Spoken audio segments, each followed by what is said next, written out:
Assalamualaikum Assalamualaikum warahmatullahi warahmatullahi wabarakatuh. wabarakatuh. Kami dari kelompok 8 akan mempresentasikan hasil analisis dataset statistika untuk memenuhi tugas proyek statistika, yaitu tugas yang ketiga.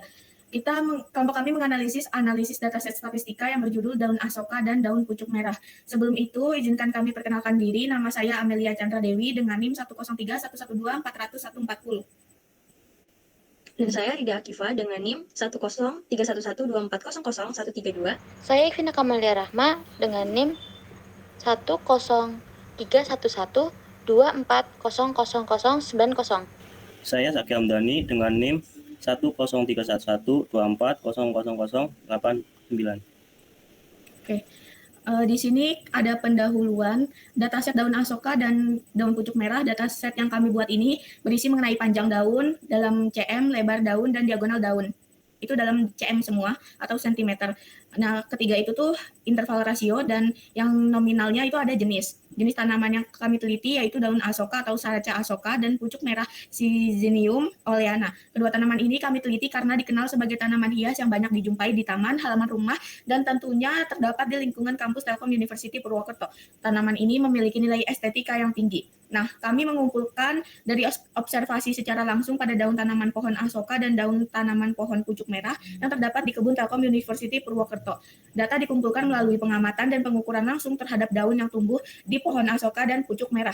Tujuan pengumpulan data ini adalah untuk menganalisis karakteristik morfologi daun pada kedua tanaman ini yang mencakup panjang, lebar, dan diagonal untuk mengidentifikasi perbedaan dan persamaan di antara keduanya. Jadi itu pendahuluan dari kelompok kami. Lalu ada summary. Di summary ini dihasilkan panjang dengan minimum daun 6,74. Lalu ada satu kuartil atau itu di bawah 25% data. Ada sekitar 7,5, lalu ada median 7,8, mean 7,8, terus ada kuartil yang ketiga 8,1 dan maksimum panjang daunnya 9,5. Lalu lebarnya minimum 1,1, kuartil satunya 2,4, mediannya 2,9, meannya 2,9, kuartil tiganya 3,4, maksimumnya 4,7. Lalu di diagonal ada minimum 6,1, satu kuartilnya ada 7,4, median 7,8, meannya 7,8, kuartil ketiganya 8,2, maksimum diagonal daunnya 9,2. Lalu jenisnya ada 200 sampel yang kami teliti, 100 sampel untuk daun asoka dan 100 sampel untuk daun pucuk merah. Lalu selanjutnya akan dijelaskan oleh rekan saya. Ya, selanjutnya ada P-chart. Diagram lingkaran ini menunjukkan distribusi dua jenis daun yaitu asoka dan pucuk merah. Diagram ini menggunakan warna merah dan untuk mewakili kategori asoka dan warna biru muda untuk kategori pucuk merah. Kedua kategori memiliki jumlah yang sama yaitu 100, yang berarti masing-masing jenis daun menempati proporsi yang setara dalam data ini. Secara visual, diagram terbagi menjadi dua bagian yang sama besar, menunjukkan bahwa kedua jenis daun memiliki proporsi 50% dari total keseluruhan distribusi. Pada bagian atas lingkaran terdapat label asoka 100 yang menggambarkan jumlah asoka, sementara itu bagian bawah lingkaran diberi label pucuk merah 100 yang menggambarkan jumlah daun pucuk merah. Dengan pembagian yang setara, diagram ini memberikan pesan bahwa tidak ada perbedaan dalam jumlah antara dua jenis daun yang dibandingkan. Hal ini dapat menggambarkan situasi di mana distribusi kedua jenis daun tersebut terjadi secara merata, baik dalam pengamatan langsung maupun dalam konteks data yang diolah. Selanjutnya ada heat map korelasi. Heatmap korelasi tersebut menggambarkan hubungan linear antara tiga variabel, lebar, diagonal, dan panjang. Warna pada heatmap mempresentasikan tingkat korelasi, dengan biru tua menunjukkan korelasi yang kuat, sedangkan warna yang lebih pucat menunjukkan hubungan yang lemah atau tidak signifikan. Hubungan terkuat terlihat antara lebar dan diagonal, yang memiliki korelasi positif tinggi, seperti yang ditunjukkan oleh warna biru tua. Sebaliknya, hubungan antara lebar dan panjang tampak sangat lemah, dengan warna yang cenderung pucat kemerahan. Sementara itu, hubungan antara diagonal dan panjang menunjukkan korelasi positif yang lemah, ditandai dengan warna biru muda. Secara keseluruhan, lebar dan diagonal memiliki hubungan yang signifikan, sementara variabel lainnya tidak menunjukkan hubungan yang kuat. Heatmap ini mempermudah untuk mengenali variabel-variabel yang berkorelasi tinggi. Selanjutnya ada scatter plot matrix. Scatter plot matrix yang menunjukkan hubungan antara variabel panjang, lebar, dan diagonal. Nilai korelasi antar variabel terlihat sangat lemah, dengan panjang dan lebar memiliki korelasi sebesar minus 0,09, panjang dan diagonal sebesar 0,08, serta lebar dan diagonal sebesar minus 0,01. Hal ini menunjukkan bahwa tidak ada hubungan linear yang signifikan antara ketiga variabel. Distribusi masing-masing variabel digambarkan melalui histogram pada diagonal utama. Variabel panjang memiliki distribusi yang sedikit miring ke kanan, sedangkan variabel lebar dan diagonal menunjukkan distribusi yang cenderung simetris. Scatter plot antar pasangan variabel juga tidak menunjukkan pola hubungan yang jelas, yang konsisten dengan nilai korelasi yang rendah. Secara keseluruhan tidak ditemukan hubungan linear yang kuat antara variabel panjang, lebar, daun, diagonal berdasarkan analisis ini. Selanjutnya ada histogram. Di sini ada histogram panjang daun. Histogram pada gambar menunjukkan distribusi panjang daun dalam satuan cm. Sumbu horizontal mempresentasikan panjang daun yang dikelompokkan ke dalam interval tertentu, sedangkan sumbu vertikal menunjukkan frekuensi atau jumlah pengamatan dalam setiap interval tersebut. Histogram ini memiliki bentuk mendekati simetris dengan puncak distribusi berada pada interval sekitar 7,5 cm hingga 8 cm, yang mengindikasikan bahwa sebagian besar daun memiliki panjang dalam rentang tersebut. Selanjutnya akan dibacakan oleh rekan saya. Oke, untuk selanjutnya akan saya bacakan. Di sini ada histogram lebar daun. Nah, dapat dilihat histogram pada gambar tersebut menunjukkan bahwa distribusi lebar daun berbentuk dalam satuan cm. Nah, sumbu horizontal di sini menggambarkan lebar daun yang dikelompokkan dalam interval tertentu, sementara sumbu vertikal menunjukkan frekuensi atau jumlah pengamatan dalam setiap interval.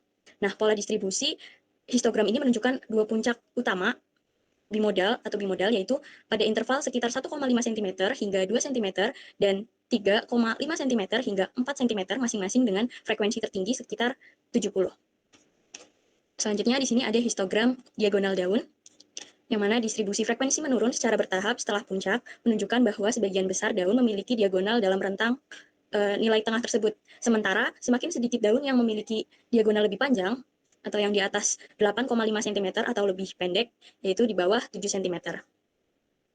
Oke, selanjutnya ada histogram dan box plot. Pertama di sini ada histogram dan box plot pada panjang daun. Data panjang daun menunjukkan distribusi yang hampir normal di sini, dengan sebagian besar daun memiliki panjang antara 7,5 hingga 8,5 cm.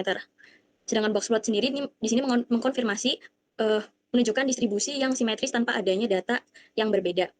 Ini mengidentifikasikan pertumbuhan daun yang konsisten dan seragam pada sampel yang diamati. Secara keseluruhan, data menunjukkan pola pertumbuhan daun yang konsisten dan teratur. Hasil ini berguna untuk berbagai analisis lebih lanjut seperti perbandingan antar kelompok, evaluasi pengaruh lingkungan, atau pengembangan model prediksi pertumbuhan tanaman. Selanjutnya ada histogram dan box plot untuk lebar daun. Lebar daun pada sampel ini cenderung bimodal, artinya terdapat dua kelompok daun dengan lebar yang berbeda secara signifikan. Sebagian besar daun memiliki lebar yang berkumpul di sekitar 2 cm atau 3,5 cm. Variasi lebar daun cukup besar, dan adanya dua kelompok ini menunjukkan kemungkinan adanya dua subpopulasi atau kondisi pertumbuhan yang berbeda pada tanaman yang diamati. Oke, selanjutnya saya serahkan kepada rekan saya. Silakan. Baik, selanjutnya diagonal daun. Distribusi diagonal daun pada sampel ini cenderung normal.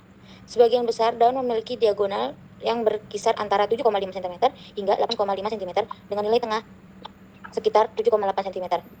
Variasi diagonal daun relatif kecil dan tidak ada data yang sangat menyimpang dari pola umum.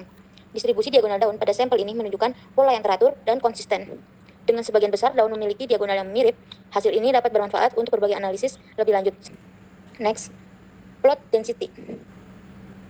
Panjang daun menunjukkan bahwa grafik tanaman asoka cenderung memiliki panjang daun yang lebih panjang dibanding dengan tanaman pucuk merah.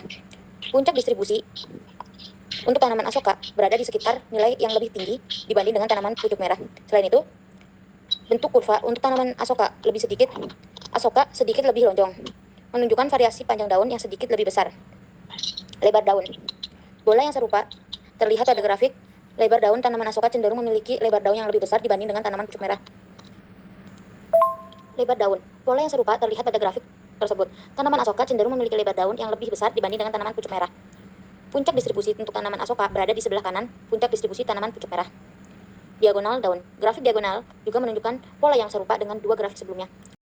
Box plot. Panjang daun. Ini membandingkan distribusi panjang daun antara dua jenis tanaman, yaitu asoka dan pucuk merah. Nilai tengah atau median, kita dapat melihat bahwa median panjang daun tanaman asoka lebih tinggi dibanding dengan tanaman pucuk merah. Ini mengindikasikan bahwa secara umum panjang daun tanaman asoka cenderung lebih panjang. Lebar daun. Median lebar daun tanaman asoka secara umum lebih besar dibanding dengan tanaman pucuk merah. Hal ini ditunjukkan oleh garis tengah kotak yang lebih tinggi pada kelompok asoka.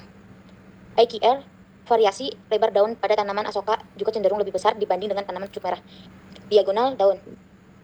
Median dapat kita lihat bahwa diagonal daun tanaman asoka lebih tinggi dibanding dengan tanaman pucuk merah. Ini mengindikasikan bahwa secara umum diagonal tanaman daun asoka cenderung lebih panjang. IQR tanaman asoka terlihat lebih sempit dibanding dengan tanaman pucuk merah. Artinya, variasi panjang diagonal daun tanaman asoka lebih cenderung kecil dan lebih homogen dibanding dengan tanaman pucuk merah. Outlier tampaknya tidak ada yang signifikan pada kedua jenis tanaman ini. Distribusi secara keseluruhan, diagonal daun pada kedua jenis tanaman cenderung simetris. Baik, jadi di sini kesimpulannya adalah distribusi daun asoka dan pucuk merah seimbang, masing-masing memiliki 100 daun. Hubungan variabel hanya signifikan pada lebar dan diagonal daun dengan korelasi positif kuat, sementara variabel lainnya cenderung independen. Daun asoka lebih besar dan bervariasi dibanding pucuk merah yang lebih kecil dan seragam. Hal ini mencerminkan perbedaan kondisi pertumbuhan atau faktor lain yang mempengaruhi perkembangan daun tersebut. Selanjutnya saya kembalikan ke moderator. Rekan saya, Amel, silakan. Nah, di sini ada sampel data yang kelompok kami observasi secara langsung. Di sini ada daun pucuk merah dan ini sampel data untuk daun asoka. Dan ini ada dokumentasi dari pembuatan kode dan pembuatan laporannya yang kelompok kami buat. Mungkin itu saja dari kelompok kami tentang analisis dataset daun asoka dan daun pucuk merah. Kurang lebihnya mohon maaf. Wabillahi taufik wal hidayah. Wassalamualaikum warahmatullahi wabarakatuh.